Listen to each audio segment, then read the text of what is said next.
Hello and welcome to the Lolly Investor Programme. This week I'm talking about what can nowadays seem like mission impossible in the investment world. How do you generate a safe and reliable income from your savings when interest rates are near zero? To discuss the topic, I've come to the Albert Embankment on the River Thames to stand next to this little-known memorial to the Special Operations Executive. The Special Operations Executive was the government agency that in the Second World War sent secret agents behind enemy lines to sabotage the German war effort. Hundreds of agents like Violet Jarboe here lost their lives in dangerous missions fighting Hitler's army. Jarboe was posthumously awarded the George Cross after she was finally caught and executed by the SS.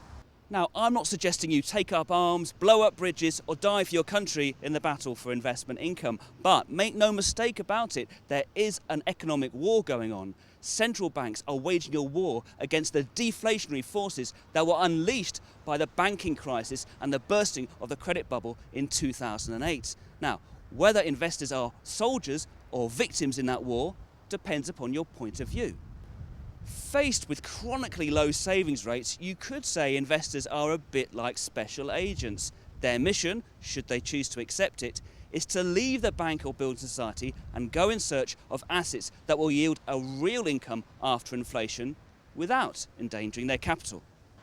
It's not an easy task. It's not just most savings accounts that pay less than inflation nowadays. UK government bonds, or gilts, were once a rock-solid source of investment income. However, gilt yields have plunged below inflation as a result of the controversial quantitative easing programme.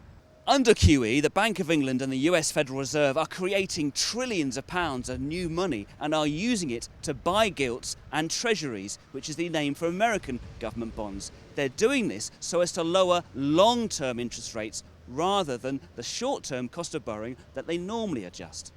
Mervyn King and Ben Bernanke, the heads of these central banks, admit they're using QE to force investors into higher risk shares and bonds.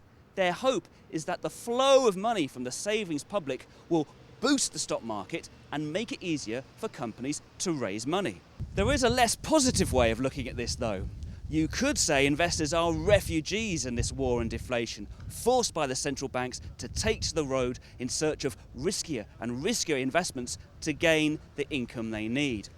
Once they leave cash and gilts behind them in the UK, investors' main options are corporate bonds and shares in companies paying good dividends. The good news is that, excluding the banks, most big companies in the FTSE 100 have come out of the financial crisis in pretty good shape.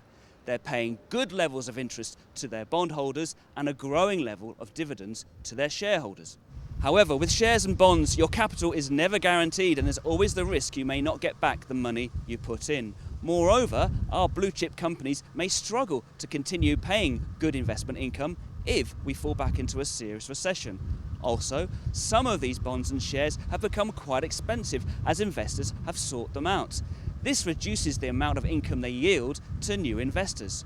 Some investors' response is to turn to smaller companies in the UK or to invest in big companies in emerging markets overseas.